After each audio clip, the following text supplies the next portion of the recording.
सब लोग ध्यान से सुन लो।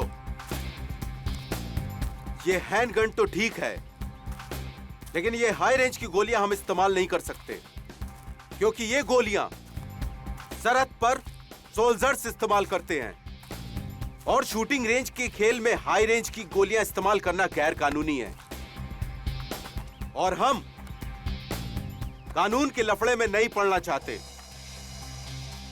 Okay guys, ready? Yes sir. अब आप सभी लोग अपने अपने शूटिंग गॉगल्स और हेडफोन लगाएं।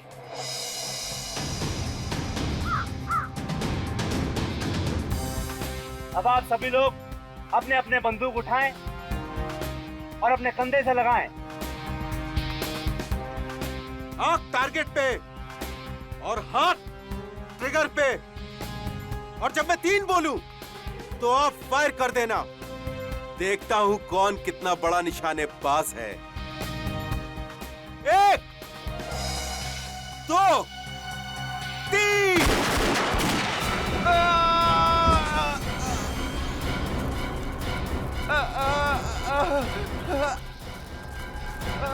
सर रोहित को गोली लगी। अरे कहाँ लगी इस गोली? शोल्डर पे। अरे ओह गॉड, मुझे बचा लो सर, मैं मरना नहीं चाहता सर। कुछ नहीं होगा तुम्हें, तुम घबराओ नहीं। ईशान, ये क्या किया तुमने? मार दिया इसको। Have you gone mad? तुमने अटेंडेंट पे गोली क्यों चला दी? इसे फौरन हॉस्पिटल लेके जाना होगा। चलो सर आप सही कह रहे, जल्दी जल्दी जल्दी ले चलिए। चलो चलो। ये आपने सही नहीं किया ईशान। अरे बकवास मत करो। हाँ, इसमें इंसान की गलती नहीं है सिर्फ। तुम लोगों को मालूम था ना यहाँ शूटिंग रेंज पे फायरिंग हो रही है, फिर तुम लोग यहाँ क्या कर रहे थे? सर पर इसमें इन लोगों की क्या गलती है? ये लोग तो रेंज से हट के खड़े थे। गलती तो ईशान की है। इसे इतना टेढ़ा निशान क्यों लगाया? हाँ, खुद को स्टेट लेवल का शूटर कहते हो तुम? हर शूटर को यह सिखाया जाता है कि हैंडगन चलाना कितने जिम्मेदारी का काम है। करेक्ट। और तुम इतने सीनियर शूटर होने के बाद भी इतनी बड़ी जिम्मेदारी कैसे भूल सकते हो? ईशान, तुम तो भगवान से प्रार्थना करना शुरू कर दो, क्योंकि अगर इस अटेंडेंट को कुछ हो जाता है ना तो तुम तो बुरे फंसे। मैं अकेला क्यों फंसूंगा? अरे फंसेगे तो ये भी। अरे दिमाग खराब करके रखा है मेरा। अरे कुछ भी गोली मारती ऊपर से। कौन बोल रहा है? हैं?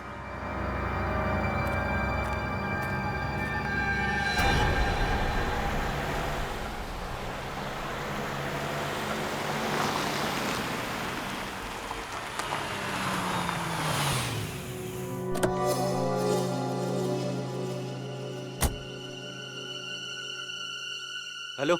हेलो, लेट क्यों हुआ? लेट क्यों हुआ? रास्ते में ट्रैफिक बहुत था, आ गया हूं ना। अंदर आ जाओ। अंदर? मैं अंदर आ गया हूं। सामने एक रूम दिख रहा है? हाँ दिख रहा है।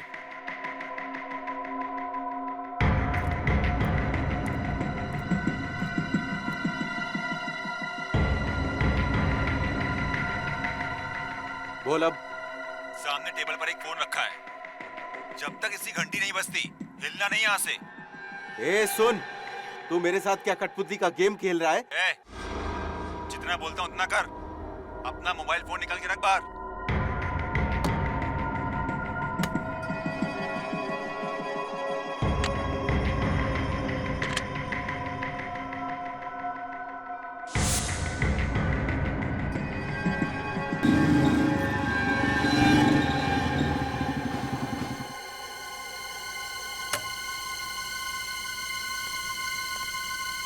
हेलो। हाँ,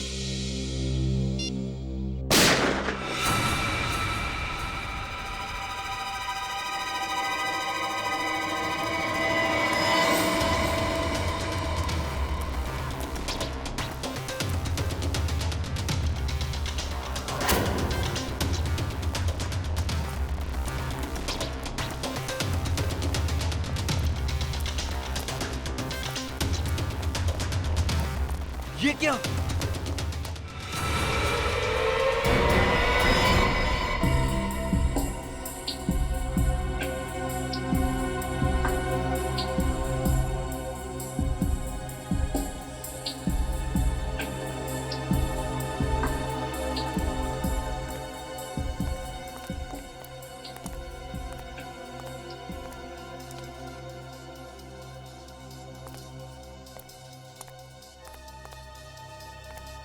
तुम यहाँ क्या कर रहे थे? सर मैं तो एक लड़की की मदद कर रहा था। वो बेचारी अपने पति को ढूंढ रही थी और मुझे कहा कि इस मिल के अंदर आके ढूंढो। मैं यहाँ पे आ गया और मुझे आते से यहाँ पर गोली चलने की आवाज सुनाई दी और मैं यहाँ भाग के आ गया। जब तुम यहाँ पे आए थे तो इन दोनों लाशों के अलावा किसी और को भी देखा था? नहीं सर। आप जानते हैं कि ये दोनों कौन है? सर पता नहीं सर। आप इस मिल के मालिक हैं और आप जानते नहीं कि ये दोनों अंदर कैसे आए? हाँ? सर यही तो मैं भी सोच रहा हूँ, इनको मरने के लिए मेरा ही मिल मिला था क्या? खामखा मुझे परेशानी में डाल दिया। और सर ये मिल तो 5 साल से बंद है और यहाँ कोई आता जाता भी नहीं है और ये फोन भी बंद पड़ा हुआ है।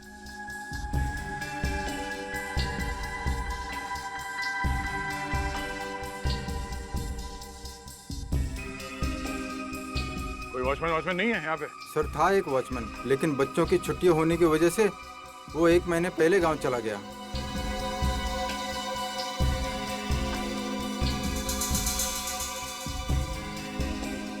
भैया, हाँ सर। भैया जिस तरीके से ये लाशें पड़ी हुई हैं और जैसे गोली लगी है इस आदमी को, लगता है उस औरत ने ही गोली चलाई है इस पर। और उसके बाद इस औरत ने आत्महत्या कर ली। तो क्या इन दोनों को गोलियां उसी गन से लगी हैं? अब ये तो बैलिस्टिक रिपोर्ट के बाद ही पता चलेगा। सर एक और बात समझ में नहीं आ रही। अगर उस औरत को इस आदमी को मारकर आत्महत्या ही करनी थी तो इस मिल में ये टेबल, कुर्सी, फोन, इस सब का इंतजाम क्यों किया होगा?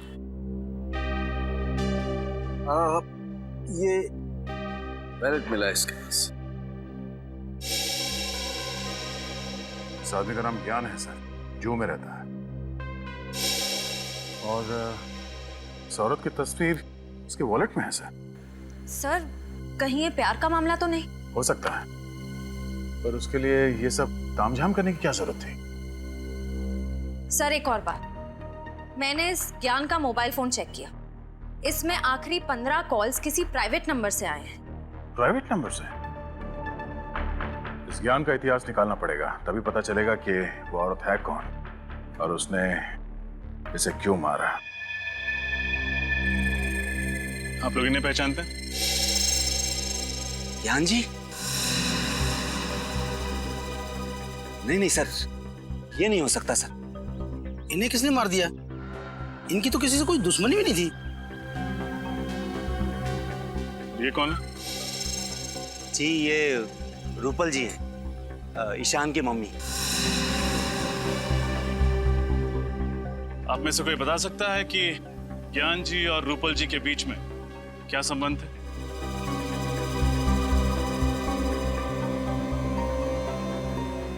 देखिए, हमें शक है कि रूपल जी ने ही ज्ञान जी का खून किया है और फिर खुद को गोली मार के आत्महत्या कर ली। सर रूपल जी और ज्ञान जी की तो सगाई हुई थी और वो दोनों अगले ही महीने शादी करने वाले थे। लेकिन क्या? सर लेकिन ईशान को ये रिश्ता मंजूर नहीं था। ये ईशान का है? जी वो रहा।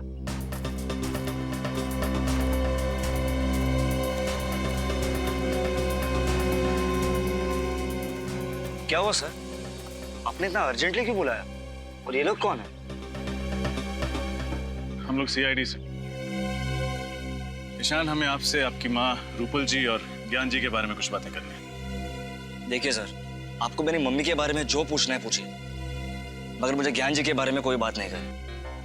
देखिए ईशान, खून का मामला है, थोड़ा तो कोऑपरेट करना पड़ेगा। खून? किसका खून? ज्ञान जी का। क्या? पवन मिल्स में हमें उनकी लाश मिली, किसी ने उन्हें गोली मार दी है और हमें तो मैं क्या करूं? मैं मानता हूं कि मैं उनसे नफरत करता था, पर मैंने उन्हें नहीं मारा। जी नहीं, आपने नहीं, लेकिन आपकी माँ ने उन्हें मारा और उसके बाद उन्होंने आत्महत्या कर ली। क्या? माँ ने आत्महत्या? ये आप क्या कह रहे हैं सर? सर मेरी ईशान, मैं आपका दर्द समझ सकता हूँ। क्या आपको लगता है कि आपकी माँ ने आत्महत्या की होगी? बिल्कुल नहीं सर। सर वो तो कितनी खुश थी सर, हमेशा की तरह टाइम पे उठी भी, योगा की और 9 बजे ऑफिस के लिए निकल गई। सर ये नहीं हो सकता सर। संभालिए अपने आप। आपको ज्ञान जी के बारे में जो कुछ भी पता है प्लीज हमें बताइए। मैं आपको बताता हूँ। यहाँ पर एक छोटा सा हादसा हुआ था जिसमें एक अटेंडेंट को हल्की सी चोट लग गई थी। उस अटेंडेंट को जब हॉस्पिटल ले जा रहे थे तब ज्ञान जी को एक फोन आया। वो फोन सुनते ही ज्ञान जी बहुत घबरा गए थे। नर्वस होकर तुरंत ही यहाँ से चल दिए। गए कहाँ थे आपको पता है? जी नहीं, कहाँ गए इसका पता नहीं चला। कितने बजे गए थे ज्ञान जी यहाँ से? तकरीबन 12 बजे। सर ईशान सर पहले ही चले गए थे, ज्ञान जी से भी पहले। सर रूपल जी ऑफिस गई थी और ज्ञान जी शूटिंग रेंज से निकले। फिर ये लोग पवन मिल्स कैसे पहुंचे? और फिर ज्ञान जी को फोन किसने किया होगा? लेकिन ज्ञान जी को मारने के बाद रूपल जी ने आत्महत्या क्यों कर ली? इन सभी सवालों के जवाब हमें ढूंढने हैं।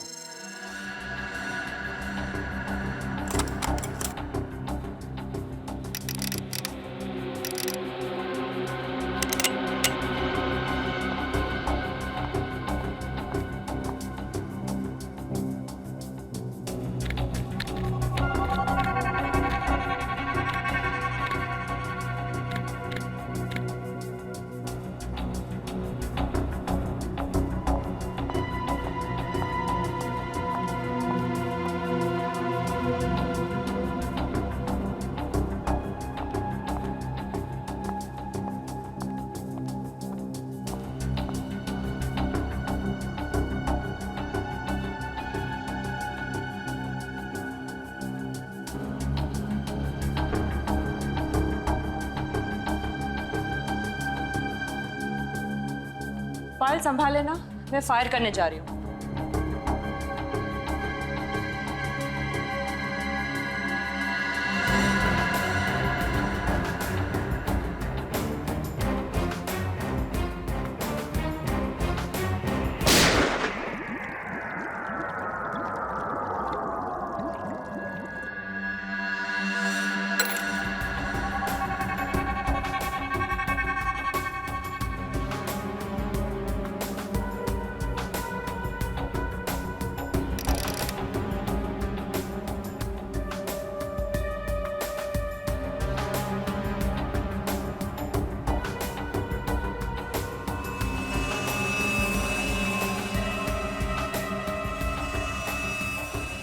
मैम, हाँ ये देखिए 3 घंटे में 3 बार रिपोर्ट निकाली, फिर भी रिजल्ट वही आ रहा है। क्या रहा रिजल्ट? मैम आप खुद चौंक जाएंगी, देखिए तो सही। ये देखिए। अरे ये क्या? जो सोचा था उसका बिल्कुल उल्टा निकला। रूपल की मौत ज्ञान जी की मौत के 6 घंटे पहले हुई है। चेक कर लो अच्छी तरीके से, देखो कुछ मिलता है क्या। तो मुझे ऐसा लगा कि मैडम अपने फार्म हाउस में आराम करने गई होगी। तो अक्सर शनिवार रविवार जाया करती थी। आप उनके ड्राइवर हैं, आपको लेकर नहीं जाती थी क्या? तो जाती थी साहब, लेकिन इस बार पता नहीं। साहब, उनकी मौत कैसे हुई? उनके सिर पे गोली लगी है और ज्ञान जी के सीने में। हमेशा क्या कि उन्होंने आत्महत्या की है। नहीं साहब, वो आत्महत्या क्यों करेंगी? क्या? ये तो पता चल ही जाएगा। आखिरी बार कब देखा आप लोगों ने मैडम को? साहब कल सुबह मैं खुद इन्हें ऑफिस छोड़ने गया था। कितने बजे? सर 9 बजे। 9 बजे। उसके पहले और उसके बाद में क्या क्या हुआ याद करके बताओ। जो चीज तुमको जरूरी नहीं लगे वो भी बताना, सब कुछ डिटेल में। ओके साहब, वो दिन मैडम लेट उठी थी, फिर जल्दी जल्दी तैयार हो गई और बगैर नाश्ता किए ही गाड़ी में आके बैठ गई। फिर 9 बजे मैं उन्हें ऑफिस लेके गया। फिर मैडम का 10:30 बजे फोन आ गया कि गाड़ी निकालो। फिर मैं उन्हें जंबो मॉल लेके गया। Jumbo mall? सुबह सुबह ऑफिस का काम छोड़ के 10:30 बजे वो मॉल चली गई? साहब मुझे भी बड़ा अजीब सा लगा, क्योंकि वो मुझे अपने साथ लेकर नहीं गई। क्यों? तुम्हें साथ क्यों लेके जाएंगे? पिछले 3 सालों से वो मुझे अपने साथ लेकर जाती थी, उनका सामान उठाने के लिए। अच्छा, मतलब मॉल जाने का कोई प्लान नहीं था उनका, अचानक चली गई वहां पे। सर! सर लगता है रूपाली जी आत्मघाती स्वभाव की थी। ये देखिए, नाइट स्लीप 30 mg। ये नींद की गोली है सर, बहुत पावरफुल। Doctor Kundan, psychotherapist. पिछले 1 साल से दवाई खा रही है।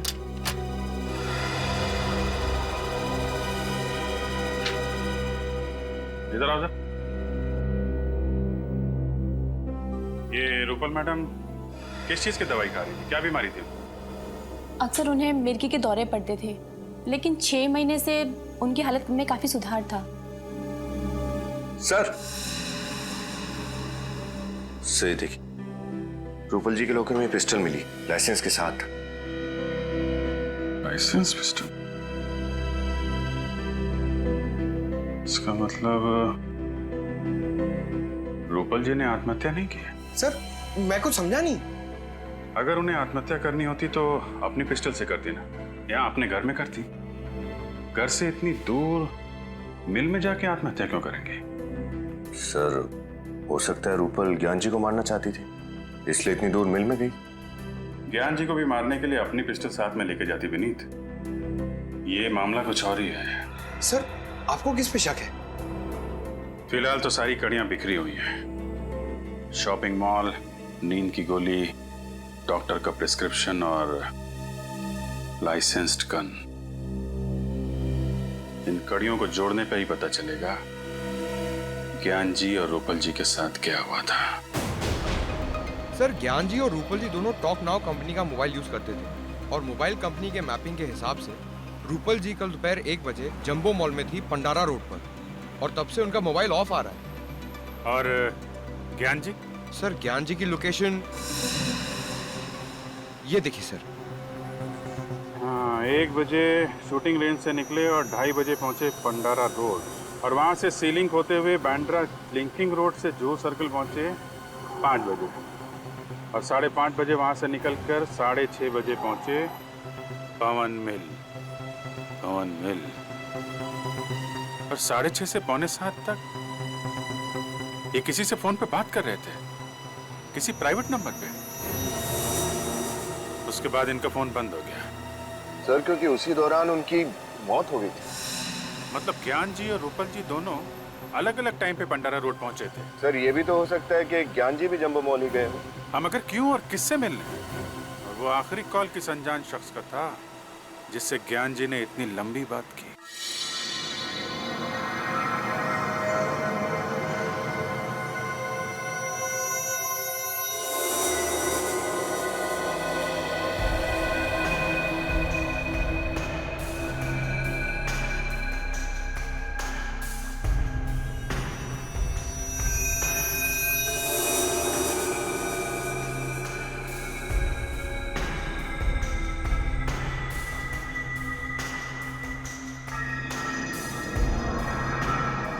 रतन जी सर। आज हमें किसी भी हालत में स्टॉक्स की पूरी डिटेल मैनेजर को देनी है। जी सर। एक्चुअली में ये काम पिछले हफ्ते ही हो जाना चाहिए था, पता है तुम्हें? Sir I am sorry sir, मेरी तबीयत खराब हो गई थी, इसके लिए मैं नहीं आ पाया था सर। जानता हूँ मैं। अब ऐसा करो, जल्दी जल्दी बताओ कौन कौन सी गोलियाँ स्टॉक में हैं और कितनी हैं। जी सर, ये 315 बोर की सर 21 गोलियाँ हैं, और इसी का कर्टन एक पैक है सर इधर। सर ये 12 बोर की 50 गोलियाँ हैं, और ये हैं 9 mm की इम्पोर्टेड रिवॉल्वर की गोलियाँ। कितनी हैं? 35। और सर 9 mm पिस्टल की गोलियों का बॉक्स है 2, 3। ये क्या? ये बॉक्स तो खुला हुआ है। हाँ सर। तो तुमने ये बात मुझे पहले क्यों नहीं बताई? सर मुझे लगा कि ये बॉक्स आपने खोला होगा। अरे पागल हो गए हो क्या तुम? अगर ये बॉक्स मैंने खोला होता तो क्या मैं तुमसे सवाल करता? और ये क्या? इसमें 6 गोलियां गायब है, कहाँ गई वो 6 गोलियां? सर मुझे नहीं मालूम सर। सर आप मुझ पर शक कर रहे हैं सर। तो फिर क्या करूं? तुम्हारे अलावा और किसकी हिम्मत हो सकती है यहाँ से गोलियां ले जाने की? सर मैं पिछले 5 सालों से यहाँ काम कर रहा हूँ, और सर 5 सालों में एक भी खाली कारतूस इधर से उधर नहीं हुआ। सर ये 6 गोलियां मैं क्यों चुराऊंगा सर? मैंने नहीं की चोरी सर इसकी। देखो रतन जी सर, ये एक कानूनी अपराध है, और अगर इन गोलियों की वजह से कुछ हो गया ना तो उसके लिए हम दोनों को जिम्मेदार ठहराया जाएगा। इसलिए मुझे इस बात की रिपोर्ट मैनेजर को करनी होगी। और हाँ, वो कल तुम शूटिंग रेंज से कहीं बाहर नहीं गए थे क्या? हाँ सर, सुबह में मैं शूटिंग रेंज का दरवाजा खोलकर बाथरूम तक गया था सर। तो सर मैंने देखा कि ईशान और जिया इधर आए। ईशान और जिया, वो भी सुबह सुबह? सर मैंने भी तो ये सवाल उनसे पूछा, लेकिन उन्होंने कोई जवाब नहीं दिया और सीधा अंदर चले गए सर। उन दोनों का सुबह सुबह यहाँ आना और शाम को मिस्टर ज्ञान का खून हो जाना, ये दोनों बातें संयोग नहीं हो सकती रतन। सर आपका मतलब है कि ईशान ने ही ज्ञान जी को? डॉक्टर तारिका प्लीज मजाक मत कीजिए, ये हो ही नहीं सकता। फ्रेडी से मैं मजाक नहीं कर रही हूँ, आइए दिखाती हूँ।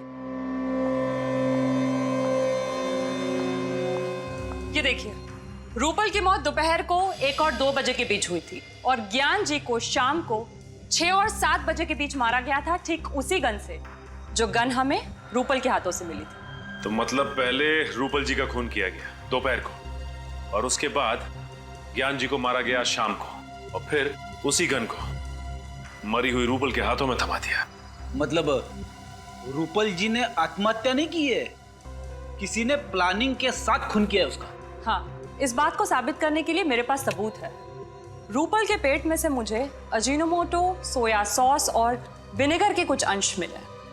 डॉक्टर तारिका ये सारी चीजें तो चाइनीज खाने में होती है ना? हाँ फ्रेडी सर, रूपल ने मरने से पहले चाइनीज खाना खाया था और इसके पेट में से मुझे भारी मात्रा में सिपोक्सिन मिला है, जो नींद की दवाई बनाने में इस्तेमाल किया जाता है। मतलब इन्होंने नींद की गोली ली थी या धोखे से दी गई थी ये तो नहीं बता सकते, लेकिन जाहिर है जो इंसान नींद में होता है वो आत्महत्या तो नहीं कर सकता, क्योंकि मानसिक तौर पे वो इतना होश में ही नहीं होता है कि वो आत्महत्या कर सके। सर जहां पर रूपल जी ने चाइनीज खाना खाया था वो नींद की गोलियां शायद वहीं पे दी गई होगी। हो सकता है फ्रेडी, दया सर को इन्फॉर्म कर देता हूँ। हेलो दया सर। सर हम एक चाइनीज रेस्टोरेंट में तो पूछ चुके हैं, वहाँ किसी ने रूपल जी को नहीं पहचाना। देखते हैं शायद यहाँ कोई पहचान ले। ध्यान रखना आगे जैसे कोई गलती नहीं होनी चाहिए। जी साहब। Sir table for couple sir. नहीं, हम लोग खाना खाने नहीं आए, कुछ सवाल पूछने हैं। सवाल? कैसा सवाल? देखिए हम लोग CID से हैं। Sorry sir. आप सॉरी क्यों बोल रहे हैं? हमें थैंक यू बोलने का मौका दीजिए। अच्छा ये बताइए कि परसों दोपहर को एक आदमी और एक औरत यहाँ खाना खाने के लिए आए थे और उसी दिन उनका खून कर दिया। श्रेया? खून? जी। ये दो। शैलेश? हाँ सर बोलिए। कल ये दोनों हमारे रेस्टोरेंट में आए थे ना? अरे ये औरत जिसने शेजवान फ्राइड राइस और मंचूरियन ग्रेवी का ऑर्डर दिया था और खाते आते उनको चक्कर भी आया था, खुद भी गिर गई थी और प्लेट भी नीचे गिरा दी। हाँ सर, इसी की वजह से तो आपने रसोइया को डांटा भी था।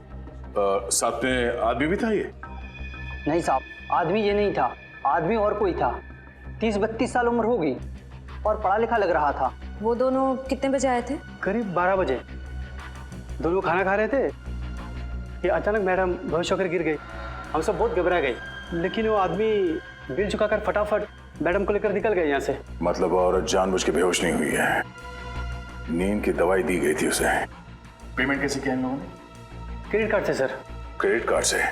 क्रेडिट कार्ड की डिटेल चाहिए हमें जल्दी। ये गोली आप लोगों में से कोई पहचानता? यह है बैलिस्टिक रिपोर्ट। जो 6 गोलियां शूटिंग रेंज से गायब हुई हैं, ये उनसे मैच करती है।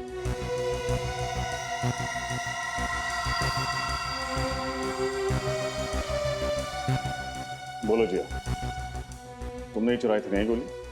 सर आप ये क्या कह रहे हैं? मैंने कोई चोरी नहीं की है। झूठ मत बोलो, कल सुबह सुबह ईशान के साथ तुम ही आई थी ना यहाँ? हाँ सर, ये बात सच है कि कल मैं और ईशान सुबह सुबह जल्दी पहुंच गए थे, लेकिन इसका मतलब ये तो नहीं कि मैंने कोई चोरी की हो। इनफैक्ट मैं तो अपनी जगह से हिली तक भी नहीं थी। बट यस, ईशान लगभग 15 मिनट के लिए कहीं गायब हो गया था, है ना ईशान? नहीं, मैंने किसी को नहीं मारा। नहीं, भागने की कोशिश भी मत करें। तुम्हारी भलाई इसी में है कि सब कुछ सच सच बता दो। सर ये सच है कि कुछ 6 गोलियां मैंने ही चुराई थी, क्योंकि मैं ज्ञान सर से नफरत करता था और नहीं चाहता था कि वो मेरी माँ से शादी करे। इसलिए तुमने उन्हें मार दिया? नहीं, मैंने उन्हें नहीं मारा। ज्ञान सर को मारने के इरादे से मैंने गन में चुराई हुई 6 गोलियां डाली थी और उनका पीछा करते करते मैं पंडारा रोड के जम्बो मॉल तक भी पहुंच गया था, लेकिन मेरी गाड़ी अचानक एक भिखारी से टकरा गई, इसलिए उसे देखने के बहाने मैं बाहर उतरा। लेकिन जब मैं वापस गाड़ी में आया तो मैंने देखा कि मेरी गन सीट पे से गायब थी। वो गन जो तुम्हारी गाड़ी से चोरी हुई किस कंपनी की थी? ग्रे मेटल कंपनी की थी, 9mm बोर की थी। यही है वो पिस्टल? हाँ सर, यही गन थी। यही गन तो रूपल जी के हाथ में मिली थी। झूठ बोल रहा है सर, ये खून करने के बाद ये गन इसी ने वहां रखी थी और ये भिखारी वाली कहानी भी रची हुई है। ईशान, जब तक ये केस सॉल्व नहीं हो जाता तुम हमारी हिरासत में रहोगे, समझे? डॉक्टर कुंदन है क्लिनिक में? डॉक्टर कुंदन तो आज नहीं है। यही उम्मीद थी। कहाँ है इस वक्त? सीआईडी? क्या किया है डॉक्टर कुंदन ने? कल दोपहर 12:30 बजे पंडारा रोड के जंबो मॉल में एक चाइनीज रेस्टोरेंट में रूपल जी के साथ खाना खा रहे थे। सर, रूपल जी तो उनकी पेशेंट है और अगर उनके साथ खाना खाया भी है तो क्या हुआ? क्योंकि खाना खाने के 1 घंटे बाद रूपल जी की मौत हो गई। क्या? तुमने आखिरी बार डॉक्टर कुंदन को कब देखा था? सर, परसों शाम को, और हमेशा की तरह वो अपना आखिरी पेशेंट अटेंड करके चले गए थे और मैंने ही क्लिनिक बंद किया था। मतलब क्लिनिक की 2 चाबियां हैं, एक आपके पास रहती है, एक डॉक्टर कुंदन के पास। जी सर, और बल्कि मैंने भी सर का काफी फोन ट्राई किया पर सर का फोन बंद था। और अगर फोन बंद है तो उन्होंने रूपल जी को रेस्टोरेंट कैसे बुलाया? केबिन कहाँ है उनका, जरा दिखाइए।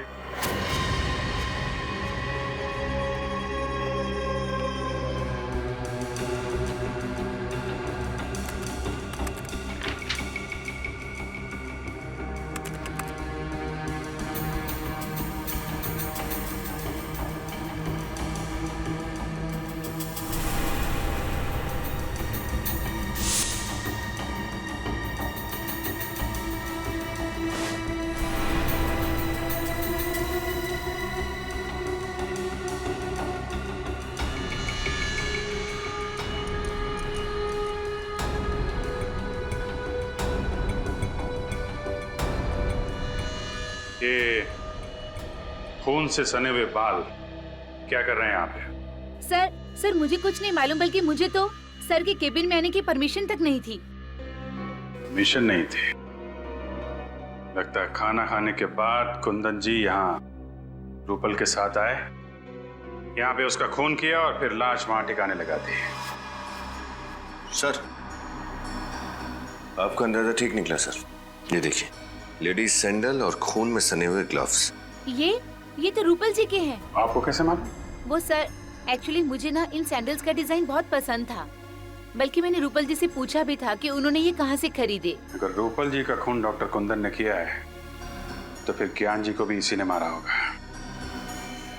सर, एक बहुत अजीब बात है। डॉक्टर कुंदन एक साइकोथेरेपिस्ट है, फिर उन्होंने मेडिकल स्कूल में मुर्दों की परीक्षण की परमिशन क्यों मांगी?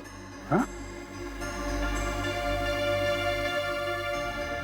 डॉक्टर कुंदन तो जिंदा लोगों के दिमाग का इलाज करते हैं, तो फिर मुर्दा घर में मुर्दों से क्या बात करने गए थे? चाहता क्या है ये आदमी?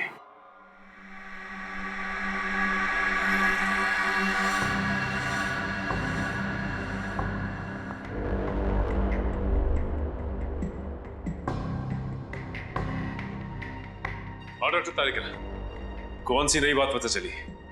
सचिन, मैं ये बताना चाहती हूँ कि ज्ञान जी का खून जिसने भी किया है, मगर गोली उतनी ही दूरी से चलाई गई है जहां पर रूपल बैठी थी मरी हुई। ये कैसे बता सकती हैं आप? ट्रेजेडी टेस्ट के द्वारा। आइए सर, ये देखिए, गोली यहां से चली और यहां से बाहर निकली। डमी के अंदर जो होल है उसकी गोलाई भी उतनी ही बनाई गई है जितनी कि उस गोली की थी, 0.9 mm। अब मान लीजिए मैं रूपल हूं। रेडी सर, जरा प्लीज लाइट ऑफ करेंगे? यस।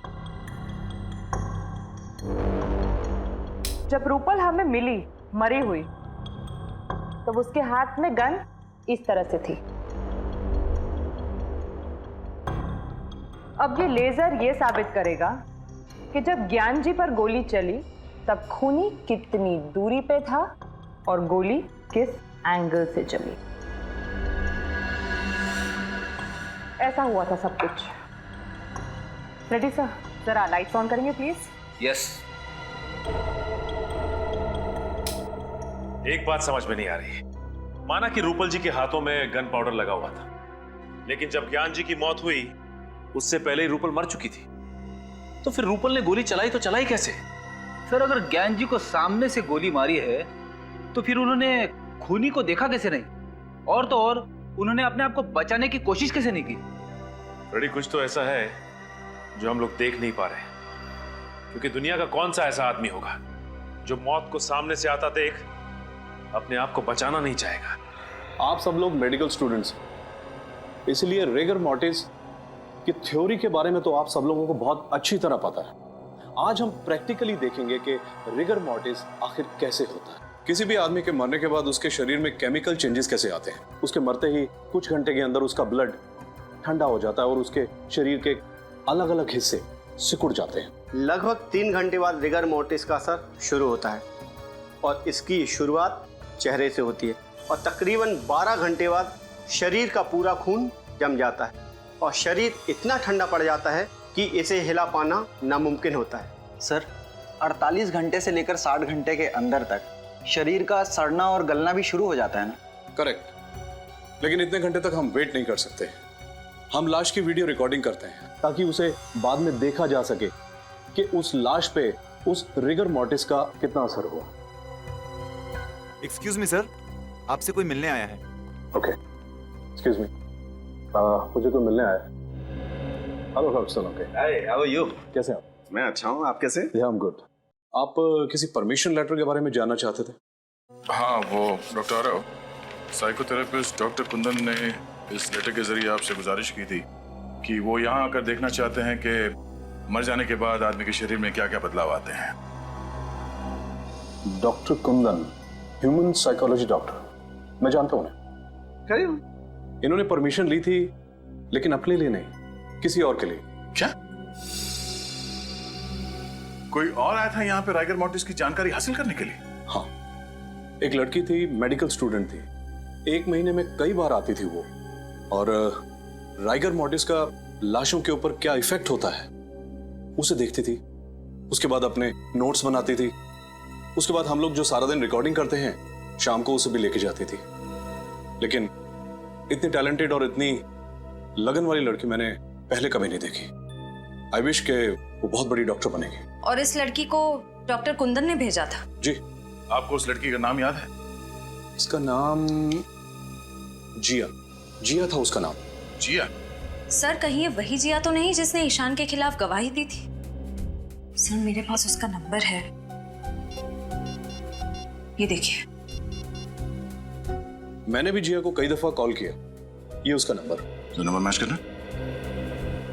रिगर मोर्टिस का असर धीरे धीरे शरीर के निचले भाग पर भी होने लगेगा। सर, ये वही जिया है। वही जिया है। डॉक्टर कुंदन ने रूपल को मारने से पहले जिया को यहाँ पे राइगर मॉर्टिस की जानकारी हासिल करने के लिए भेजा, लेकिन क्यों? दया, तुम्हारे इस क्यों का जवाब है मेरे पास। जवाब है?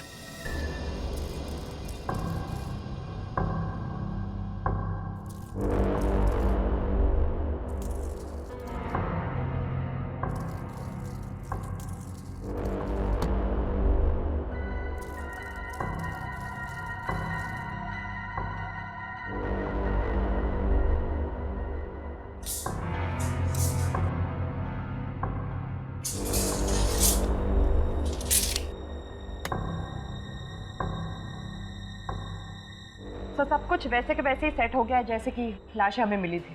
गुड। अब एक काम करो, तुम श्रेया के साथ लाश को ले आओ। चलो।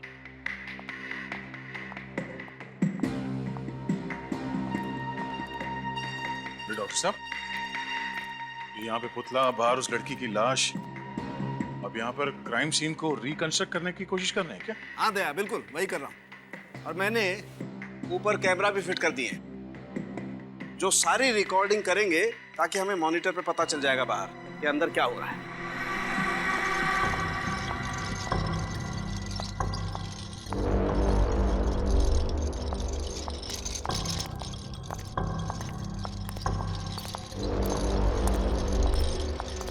सालों के सर, इस औरत की लाश का क्या करेंगे आप? अभी पता चल जाएगा श्रेया। तुम एक काम करो, इस लाश को उस कुर्सी पर ठीक वैसे ही बैठा दो जैसे रूपल की लाश मिली थी। ओके। और जल्दी करो, इसे मरे हुए 2 घंटे 45 मिनट हो चुके हैं। 15 मिनट में रायगर मोर्टिस सेट हो जाएगा। Quick, fast. Okay.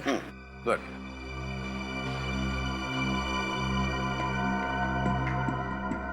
Good. Tarika, अब तुम एक काम करो, बाहर जाकर के मॉनिटर चेक करो, देखो कि सारे कैमरा सही तरीके की रिकॉर्डिंग कर रहे हैं या नहीं।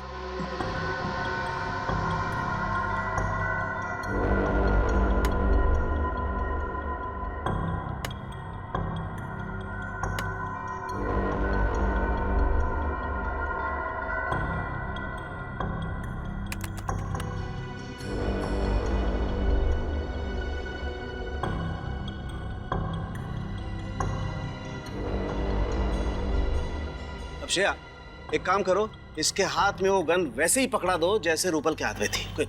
सर। और ध्यान से श्रेया, गन में गोलियां भरी हुई हैं।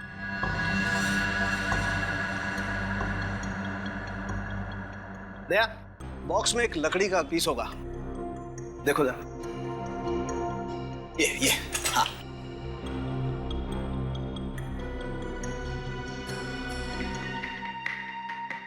दया, लाश में रायगर मोर्टिस सेट होना शुरू हो गया। अच्छा, तो सर मॉनिटर रूम में चल के देखते हैं आपकी मेहनत क्या रंग दिखाती है। चल।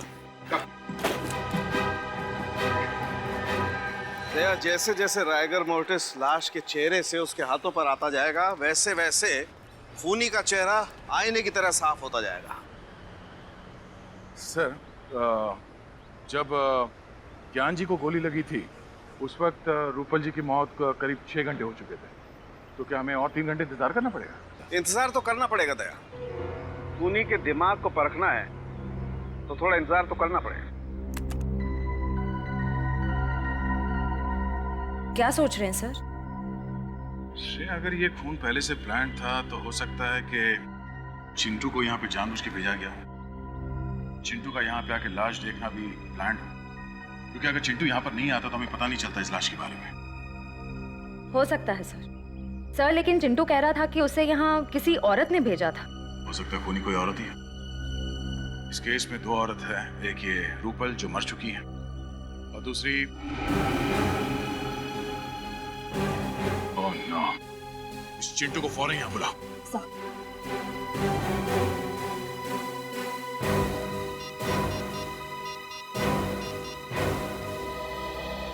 चिंटू, इंस्पेक्टर श्रेया बोल रही हूँ CID से।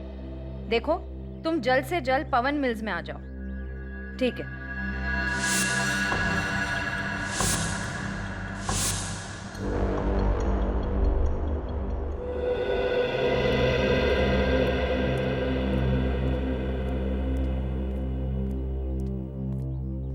मैंने कुछ नहीं किया सर, मैंने जो कुछ देखा था आपको बता दिया। देखो चिंटू, घबराओ मत।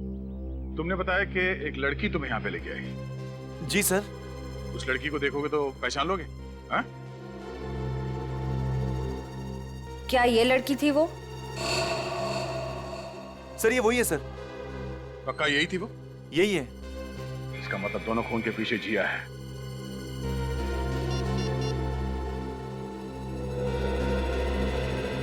रजत, फौरन जिया के घर जाओ, उसे अरेस्ट कर लो। अब वही बताएगी कि यहाँ इस फैक्ट्री में हुआ क्या था।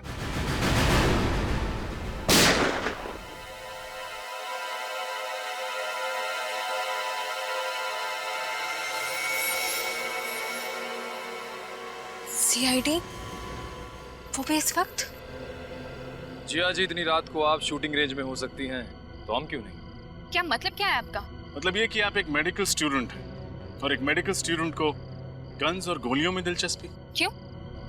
मुझे शूटिंग का शौक नहीं हो सकता है क्या? हो सकता, लेकिन मुर्दा घरों में जाकर रेगा मोर्टिस की पढ़ाई करना, ये बात कुछ हजम नहीं हुई। पवन मिल्स में एक आदमी को भेजना ताकि वो गोली की आवाज सुन के CID को खबर कर सके, ये बात भी कुछ हजम नहीं हुई जिया जी। मतलब आप लोगों को सब पता चल गया? जी हाँ, और हम ये भी जानते हैं कि तुम्हारे साथ एक और आदमी भी है जो तुम्हें ये सब काम करवा रहा है। बताओ कौन है वो? जी वो मैं।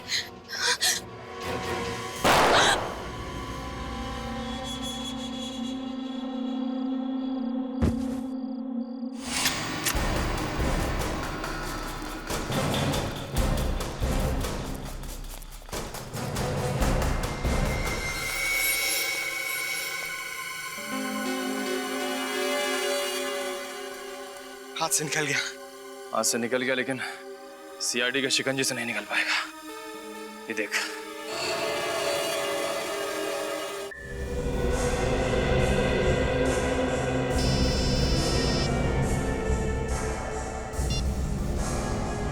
हेलो। हाँ, क्या? ठीक है, तुम उस गन को संभाल के रखना, वो गन ही हमें खूनी तक पहुंचाएगी। ओके।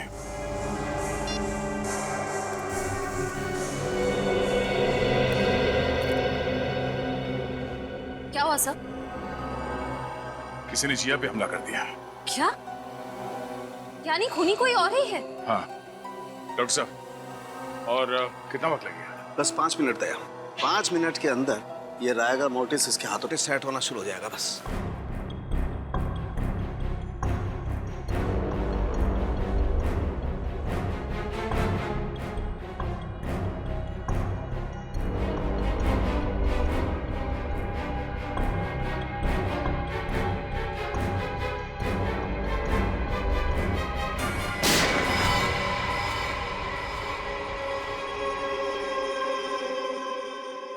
ये देख, ऐसे हुई थी मौत। पर अगर ज्ञान जी के सामने रूपल जी की लाश थी तो उन्हें वो लाश दिखी कैसे नहीं? इसका मतलब है जरूर कुछ तो होगा ज्ञान जी और रूपल जी के बीच, जिसकी वजह से ज्ञान जी को रूपल जी की लाश नहीं दिखी। लेकिन क्या? अंदर चल के देखते हैं सर।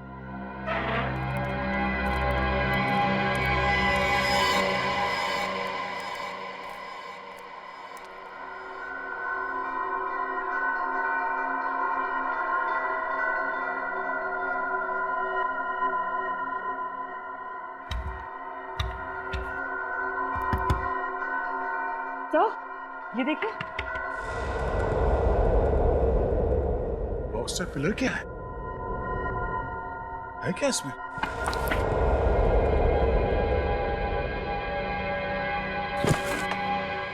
अरे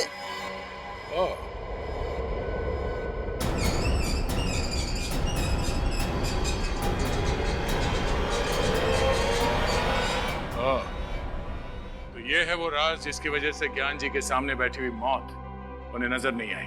ये पर्दा देखो दया, ये छेद देख रहे हो पर्दे पे? पर्दे पर ये छेद गोली लगने की वजह से हुआ है। ये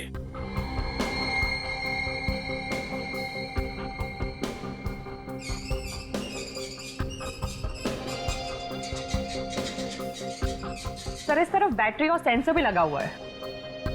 बैटरी और सेंसर? ओह, यानी कि जैसे ही गोली चली इस पर्दे पे झटका लगा और उस सेंसर को पता चल गया और ये पर्दा बंद हो गया। इसीलिए जब हम लोग यहाँ पर आए थे तो हमें ये पर्दा नहीं दिखा। तो सर शायद जब ये गोली चली ज्ञान जी के ऊपर, खूनी यहीं पर था। बस सोच समझ के प्लानिंग की है उसने। मगर सर ये किसका काम हो सकता है?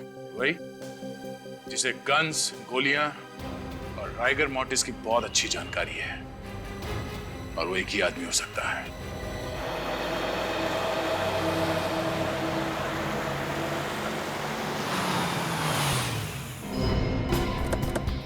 गुड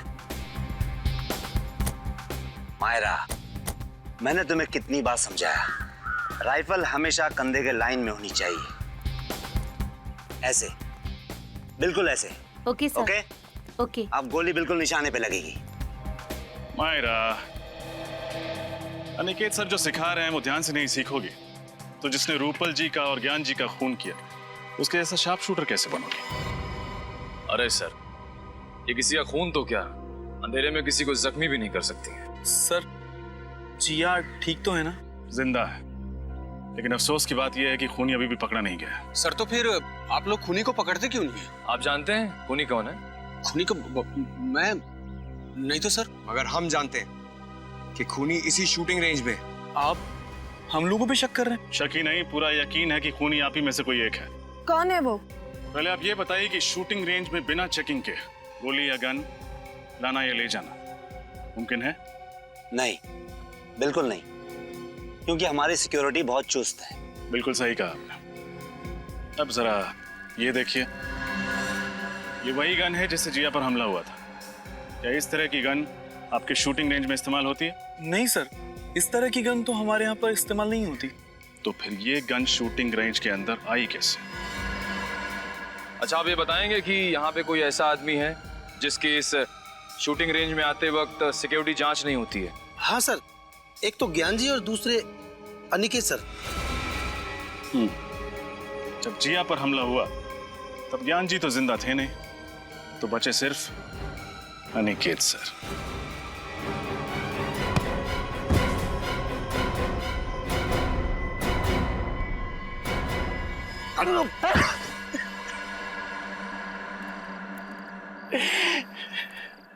हाँ, मैं खूनी हूं। मैंने ही रूपल का खून किया है। दरअसल मुझसे ज्ञान और रूपल का रिश्ता देखा नहीं जाता था। मैं रूपल को तब से चाहता था जब वो मेरे साथ कॉलेज में पढ़ा करती थी। बहुत प्यार करता था मैं उससे, लेकिन उसने किसी और से शादी कर ली। और उसके गम में मैंने भी कसम खा ली कि मैं सारी जिंदगी कुंवारा रहूंगा। लेकिन एक दिन अचानक रूपल के पति की मौत के बाद मुझे ऐसा लगा कि शायद किस्मत मुझे एक और मौका दे रही है। लेकिन इससे पहले कि मैं अपने दिल की बात रूपल को कहता, ये ज्ञान बीच में आ गया और मेरी आंखों के सामने मेरा प्यार और उसकी बेशुमार दौलत मेरे हाथों से खिसकती नजर आई। ये बात मुझसे बर्दाश्त नहीं हुई। इसलिए रिगर मोर्टिस का अनोखा तरीका अपनाने के लिए तुमने पहले रूपल जी को मारा? हाँ,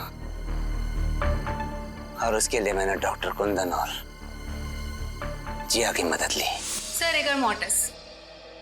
रिगर मोर्टिस इंसान के मरने के ठीक 3 घंटे के बाद उसकी लाश में असर होना शुरू हो जाता है। लेकिन क्या हम ये पता लगा सकते हैं कि लाश के शरीर का कौन सा हिस्सा कब सिकुड़ना शुरू होगा? सर, ये कहना तो थोड़ा मुश्किल होगा, लेकिन हाँ, नामुमकिन बिल्कुल भी नहीं है। अगर आप लगातार लाश का निरीक्षण और परीक्षण करेंगे तो इस लाश की एक एक पेशियां कहां और कब सिकुड़ने लगेगी, इसका ज्ञान आप हासिल कर सकते हैं। उसके बाद तुमने क्या किया? फिर मैंने रूपल की लाश को ले जाकर पवन मिल्स में रख दिया।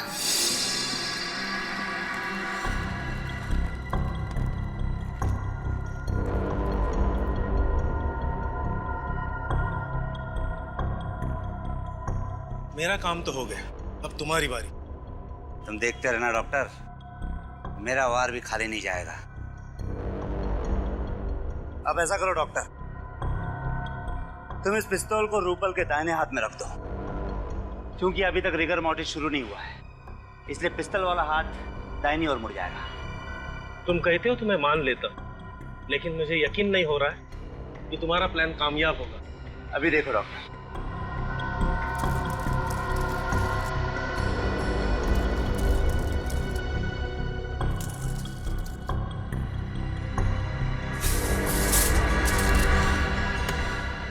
देखा डॉक्टर, जब अकल, हुनर और कोशिश ये तीनों एक ही जगह जमा हो जाती है ना, तो वहां पे सिर्फ एक ही चीज मिलती है, कामयाबी।